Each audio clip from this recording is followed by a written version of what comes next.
Hi guys, today வயலுக்கு தான் போகிறோம். ஸோ பருத்தி வயலுக்கு. ஸோ பாருங்கள், என்னை விட முன்னாடி அவன் ஓடுறான். ஸோ இதான் எங்கள் வயலுக்கு போகிற வழி. ஸோ இடையில ஒரு வாய்க்கால் ஓடும். ஸோ அதுலேருந்து தான் அந்த தண்ணி ஃப்ளோ வச்சுருப்பாங்க. ஸோ மோட்ரு வச்சு அங்கிட்ட இறச்சிப்பாங்க. ஸோ மோஸ்ட்லி இந்த ஊரில் யாரும் போடல, எங்கள் தாத்தா தான் போட்டிருந்தார். ஸோ பாருங்கள், அவளுக்கு இந்த பாலத்தில் வரைய பயம். நான் வந்துட்டேன். அவளை போய் தாத்தா மறுபடியும் அழைச்சிட்டு வந்தாங்க.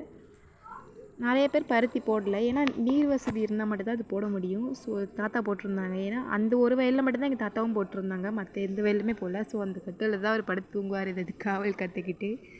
ஸோ இதில் வந்து 2 கலர் ஃப்ளவர் வைக்கும், அதான் பருத்தி காய். ஸோ மழை பெஞ்சனால எல்லா பூவும் அந்த காயும் கீழே கொட்டிடுச்சுன்னு சொன்னாங்க. ஸோ இங்கே நாகப்பட்டினம் ஃபுல்லாக மழையாக இருக்கனால ஸோ எல்லாமே கீழே கொட்டுது. அதுக்கு தான் ரொம்ப ஃபீலிங்காக இருந்துச்சு. ஸோ தாத்தாவும் ரொம்ப ஃபீல் பண்ணார். ஸோ பாருங்கள், அந்த 2 கலர் பூ அழகாக இருக்கும் பார்க்க. ஸோ இடைக்குள்ளே நடந்து நாங்கள் சேத்துக்குள்ளெலாம் நடந்து போய் ஃபோட்டோ எடுக்கிறதுக்காக போகிறோம். எங்கள் தாத்தா வந்து அவ்வளோ திட்டு, இறக்கிட்டே மழை மாடெல்லாம் வந்து கீழே கொட்டுது, நீங்களும்மா அப்படின்னாரு. எங்கள் தாத்தாக்கு எவ்வளோ வயல் இருந்தாலும், ஸோ இனிமேலும் வயல் வாங்கினாலும் அந்த இந்த இருக்கிற இந்த ஒரு இடம் மட்டும் ரொம்ப என்னோடய சென்டிமெண்டலாக அட்டாச் ஆகிருக்கு. ஏன்னா அது வந்து வெந்தகத்துக்கு இருந்த வயலை வந்து நான் ஒரு கை அள்ளி அந்த நெல் தெளித்து தான் ஸோ நல்லா விளைஞ்சி, ஸோ அந்த இதை சொந்தமாகவே அவங்க வாங்கியிருக்காங்கன்னு சொன்னாங்க. ஸோ அதனால் எனக்கு அந்த வயல் ரொம்பவே பிடிக்கும்.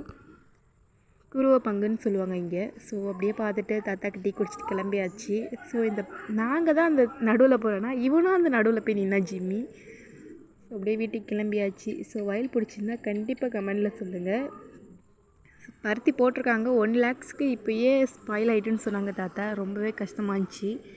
ஸோ அப்படியே அந்த சேத்தெல்லாம் அதில் கழுவிட்டு அப்படியே கிளம்பிட்டோம். ஸோ இது வந்து மில்லுக்குள்ளே. ஸோ எங்கள் தாத்தாவோட இன்னொரு இடம். இது வந்து ஏரியாவுக்குள்ளே இருக்கனால வீடு கட்டலான்னு சொல்லிட்டு இருந்தாங்க தாத்தா. வரட்டா?